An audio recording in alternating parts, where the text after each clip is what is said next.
بسم اللہ الرحمن الرحیم۔ محترم ناظرین السلام علیکم۔ آج میں اللہ سبحانہ تعالیٰ کا نام الرقیب لے کر آپ کی خدمت میں حاضر ہوئی ہوں۔ الرقیب بڑا نگہبان، محافظ، پاسبان۔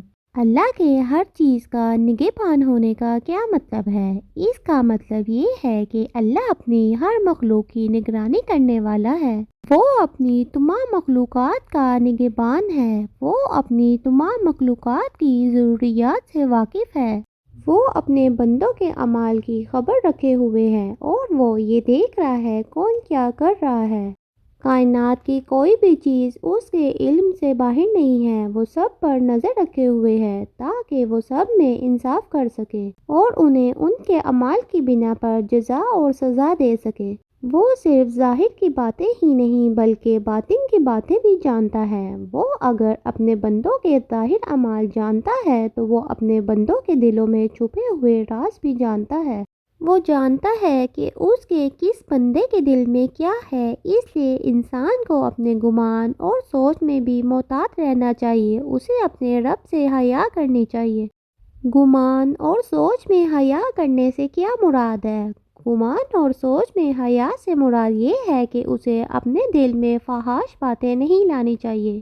ہمیں تو گناہ کا سوچتے ہوئے بھی شرم آنی چاہیے کہ ہمارا رب ہمارے خیالات کو پڑھ سکتا ہے۔ وہ ہمارے دل کے اندر پیدا ہونے والی کیفیات کو دیکھ سکتا ہے۔ ہم انسانوں سے کتنا ڈرتے ہیں کہ کہیں میرا یہ برا عمل دنیا کے سامنے نہ آ جائے، کئی لوگ مجھے یہ برائی کرتے ہوئے پکڑ نہ لیں۔ حالانکہ یہ حق اللہ کا ہے کہ ہمارے دل میں ایسا ڈر اللہ کا ہو۔ ہم تنہائی میں بہت آرام سے گناہ کر لیتے ہیں، یہ سوچے بھی نہیں کہ تنہائی میں لوگ نہ صحیح لیکن ہمارا رب تو ہمیں دیکھ رہا ہے۔ ہم یہ بھول جاتے ہیں کہ ہمارا رب صرف ہماری ضروریات ہی نہیں بلکہ ہماری نیتوں کی بھی نگرانی کر رہا ہے، ورنہ اگر ہمیں اس بات کا احساس ہو جائے کہ اللہ ہر پل ہم پر، ہمارے اعمال پر، ہمارے خیالات پر نظر رکھے ہوئے ہے تو ہمارے دلوں میں لوگوں سے زیادہ اللہ کا خوف ہو اور ہم ہر کام اللہ سے ڈرتے ہوئے کریں اور درست کریں۔ صرف اتنا ہی نہیں، اللہ انسان کے رازوں کا بھی نگہبان ہے۔ وہ انسان کی سرگوشیوں کو بھی جانتا ہے، وہ راز جو آپ نے دنیا سے چھپا کے رکھے ہوئے ہیں، جن کا ذکر آپ خود سے بھی نہیں کرتے۔ اللہ ان رازوں کا بھی نگران ہے اور اس کی نگرانی بس یہیں تک محدود نہیں ہے بلکہ وہ اس بات کا بھی نگران ہے کہ اس کا کون سا بندہ اس کے باقی بندوں کے ساتھ کس قسم کا معاملہ کر رہا ہے۔ وہ جانتا ہے کہ کس کے دل میں دوسروں کے لیے نفرت ہے، کس کے دل میں عداوت اور حسد ہے اور کس کا دل مخلص ہے۔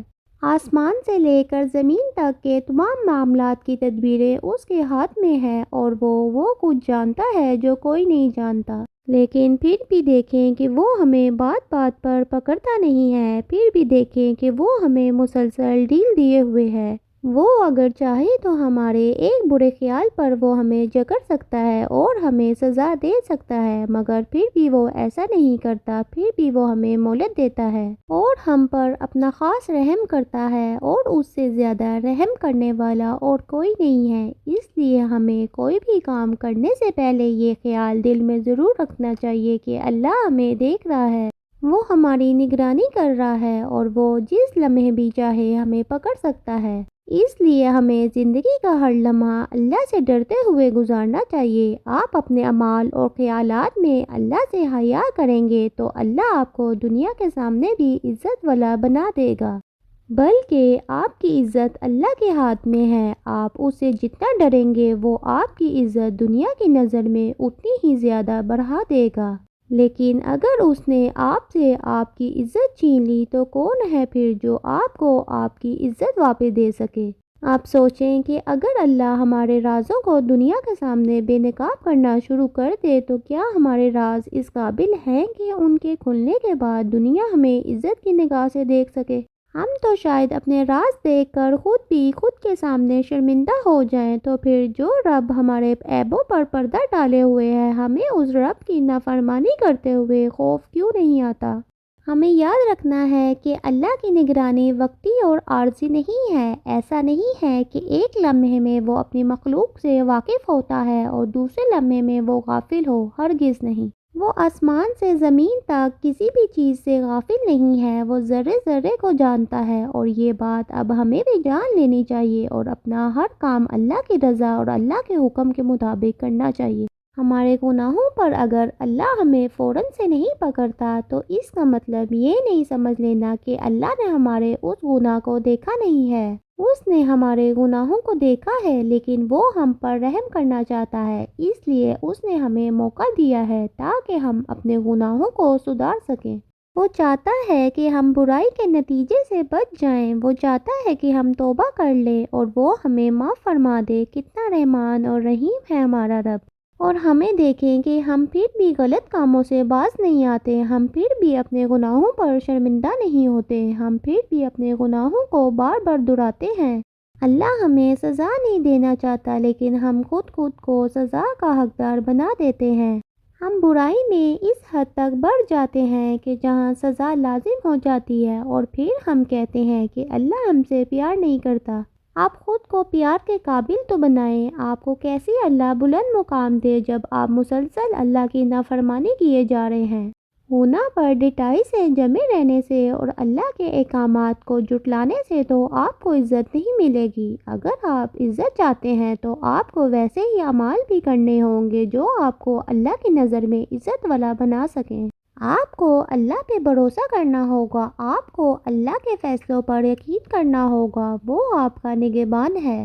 وہ صرف یہ نگرانی نہیں کرتا کہ اس کا بندہ اچھے عمل کرتا ہے یا برے عمل کرتا ہے، بلکہ وہ اپنے بندوں کی اس معاملے میں بھی نگرانی کرتا ہے کہ اس کے بندے کے لیے کیا اچھا ہے اور کیا برا ہے۔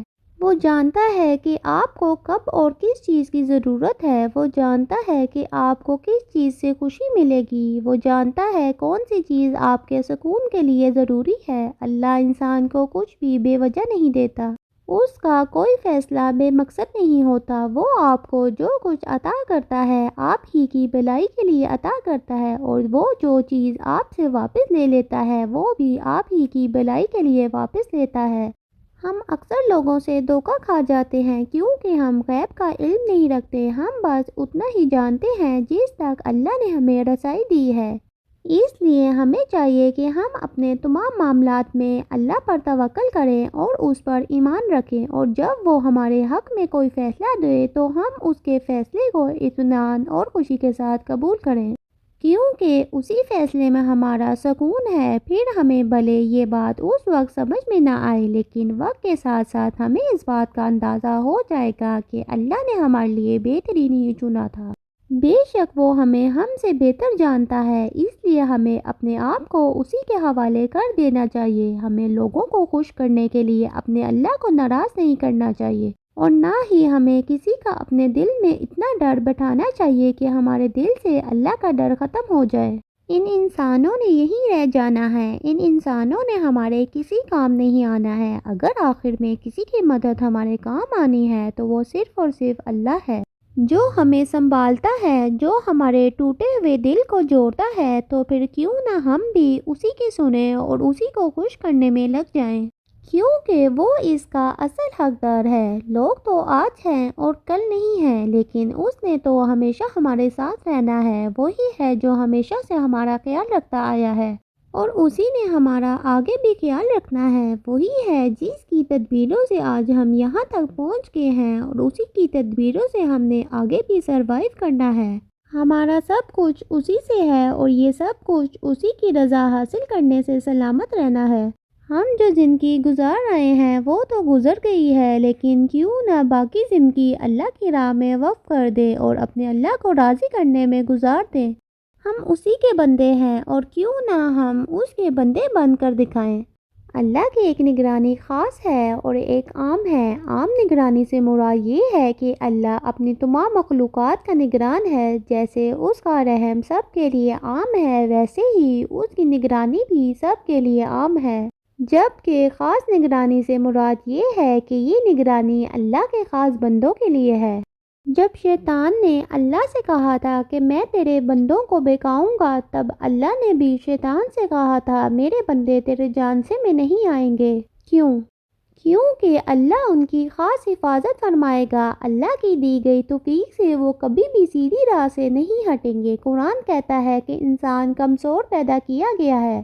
کیا آپ نے کبھی سوچا نہیں کہ اگر انسان کمزور پیدا کیا گیا ہے تو پھر اس کے اندر شیطان سے لڑنے کی ہمت کیسے آ جاتی ہے؟ وہ کیسے شیطان سے زیادہ طاقتور ہو جاتا ہے اور شیطان کے سبھی وسوسوں اور بہکاؤ سے باہر نکل آتا ہے؟ یہ سب اللہ کی توفیق سے ہے۔ جب انسان اللہ کی راہ میں کوشش کرتا ہے تو اللہ بھی پھر اس کی خاص نگرانی کرتا ہے۔ اللہ اسے اپنی خاص حفاظت میں رکھتا ہے اور اللہ کی حفاظت میں کوئی بھی شر انسان تک نہیں پہنچ سکتا۔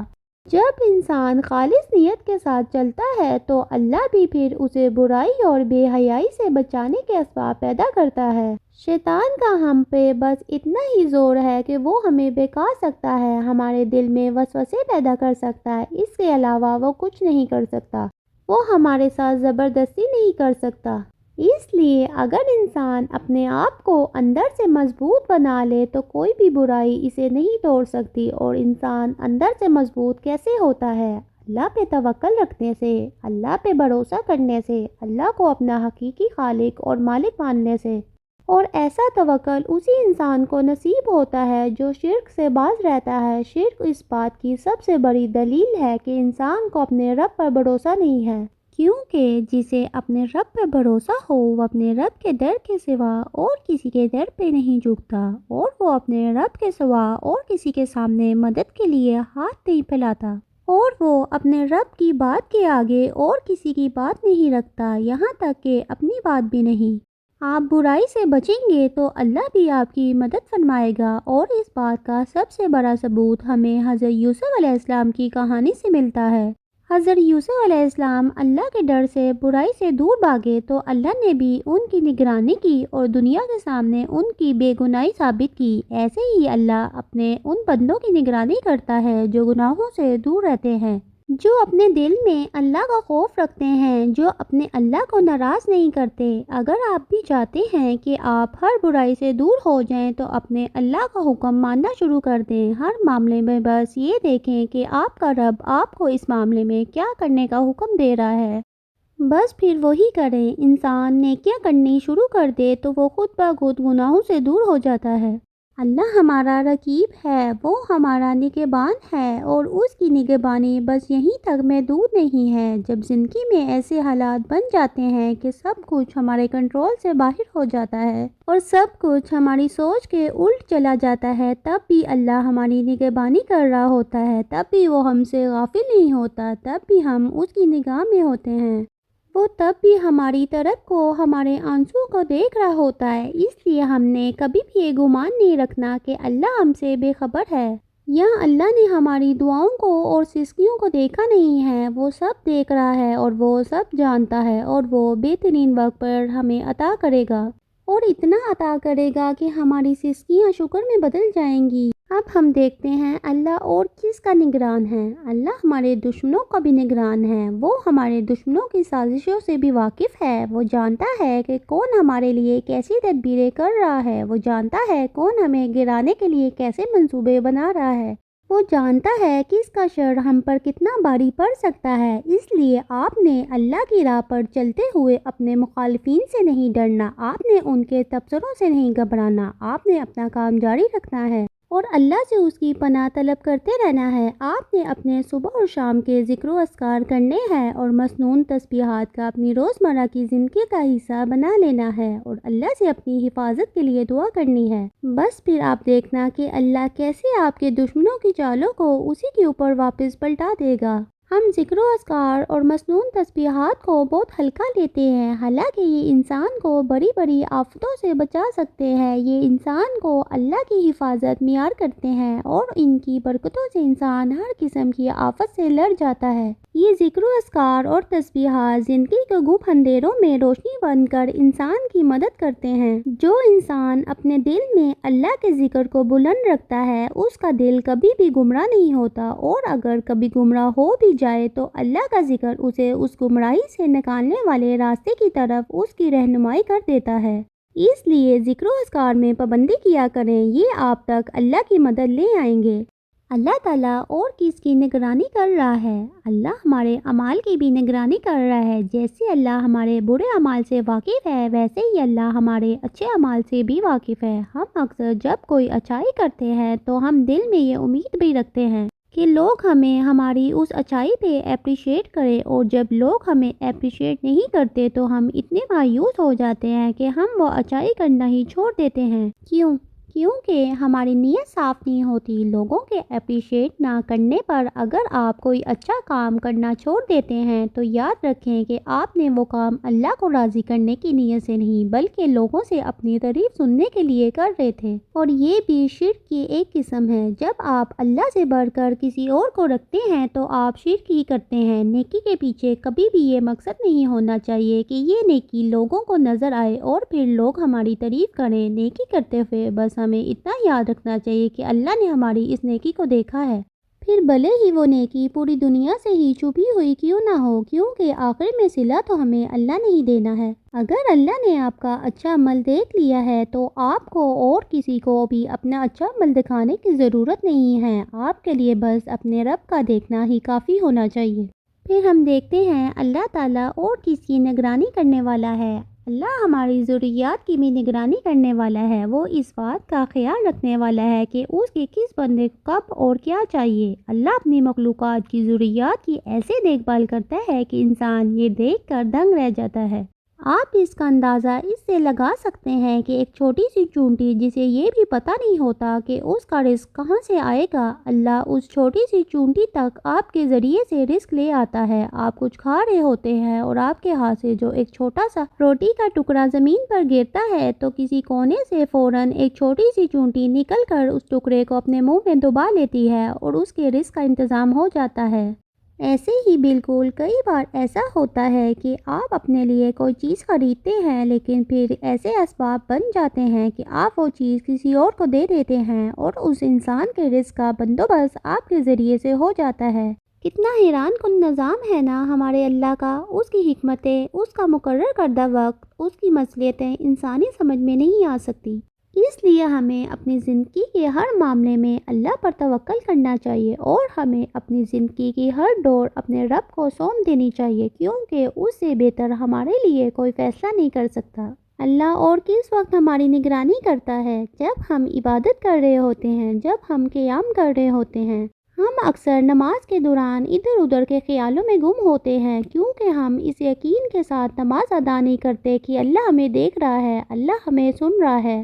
جب ہم نماز میں قیام کرتے ہیں، جب ہم رکوع اور سجدے میں ہوتے ہیں، تب بھی اللہ ہمارے دل کی کیفیات سے واقف ہوتا ہے، اور تب ہمیں بھی یہ خیال ذہن میں رکھ کر نماز پڑھنی چاہیے کہ ہم اللہ کی نظر میں ہیں، وہ دیکھ رہا ہے ہم کتنی عاجزی کے ساتھ اس کے سامنے سجدے کر رہے ہیں، وہ دیکھ رہا ہے ہم کتنے سلیقے کے ساتھ اس کا کلام پڑھ رہے ہیں، وہ دیکھ رہا ہے کہ ہم کتنا لمبا رکوع کر رہے ہیں، وہ دیکھ رہا ہے ہمارے دل کا رخ کس جانب ہے، وہ دیکھ رہا ہے کہ ہمارا دھیان کس طرف ہے۔ جب آپ یہ سوچ کر نماز پڑھیں گے کہ اللہ ہماری نمازوں کی نگرانی کر رہا ہے تو آپ نماز میں ڈھیلے نہیں ہوں گے اور نہ ہی نماز میں آپ کا دھیان ادھر ادھر جائے گا۔ پھر آپ پورے دھیان کے ساتھ نماز پڑھیں گے اور ایسے اللہ کو اپنے سامنے گمان کرنے سے آپ کی نمازوں میں خشوع بھی پیدا ہوگا اور آپ کو اپنی نمازوں میں مزہ آئے گا۔ ہمیں ہر وقت اللہ کا ڈر اپنے دل میں رکھنا چاہیے، ہمیں ہر وقت اس کی موجودگی کا احساس رکھنا چاہیے۔ آپ دیکھیں کہ دنیا کا ہر کام اللہ کی نگرانی میں ہو رہا ہے، کچھ بھی اس سے پوشیدہ نہیں ہے۔ جیسے ہماری نیکیاں اس کے سامنے ہیں، ویسے ہی ہمارے گناہ بھی اس کے سامنے ہیں، اس لیے ہمیں اپنے گناہوں پر کبھی بھی ڈٹنا نہیں چاہیے، ہمیں فوراً اللہ سے توبہ کر لینی چاہیے۔ جیسے ہی گناہ کا احساس ہو جائے ویسے ہی اللہ سے توبہ کر لینی چاہیے اور اس گناہ سے بہت دور چلے جانا چاہیے۔ توبہ صرف زبان کا عمل نہیں ہے کہ آپ نے زبان سے توبہ کر لی اور بس کام پورا ہو گیا۔ توبہ عمل سے ہوتی ہے، جس گناہ پر توبہ کی ہے اس گناہ کو دوبارہ دہرانے سے باز رہنا توبہ ہے۔ آپ کا عمل بتاتا ہے کہ آپ نے توبہ مذاق میں کی ہے یا پھر دل سے، اور اللہ انہی کی توبہ قبول فرماتا ہے جو اپنی توبہ میں سنجیدہ ہوتے ہیں۔ اور پھر یہ کہ اس دنیا میں ہر انسان کو اللہ تعالیٰ نے کسی نہ کسی کی نگرانی سونپی ہے، جیسے بیوی کو اس کے شوہر کی غیر موجودگی میں اس کے گھر کی نگرانی سونپی ہے، تو انسان کو اپنی ڈیوٹی پوری طرح سے اور ایمانداری کے ساتھ نبھانی چاہیے۔ ہر انسان کو اپنی ذمہ داری کا پورا خیال ہونا چاہیے، کیونکہ ہر انسان سے اس کی ذمہ داری کا سوال کیا جائے گا اور اس سے اس ذمہ داری کا حساب لیا جائے گا، اور انسان کو ہر حال میں اپنے رب پر ایمان رکھنا چاہیے اور اپنے رب سے ڈرنا چاہیے، کیونکہ اس رب کے سامنے ہمارا کچھ بھی چھپا ہوا نہیں ہے، اور اگر اس کے باوجود بھی وہ ہمارے گناہوں کو، ہماری غلطیوں کو ڈھانپے ہوئے ہے تو یہ اس کا رحم ہے، اور ہمیں اللہ کے رحم کا غلط فائدہ نہیں اٹھانا چاہیے، ہمیں اس کے غضب کو نہیں للکارنا چاہیے۔ وہ اگر ہم پہ اپنا رحم بنائے ہوئے ہے تو ہمیں بھی اب خود کو سدھار لینا چاہیے، کیونکہ مہلت ہمیشہ کے لیے نہیں ہوتی۔ اللہ تعالیٰ ہم سب کے گناہوں کو بخش دے اور ہمیں معاف فرما دے، آمین یا رب العالمین۔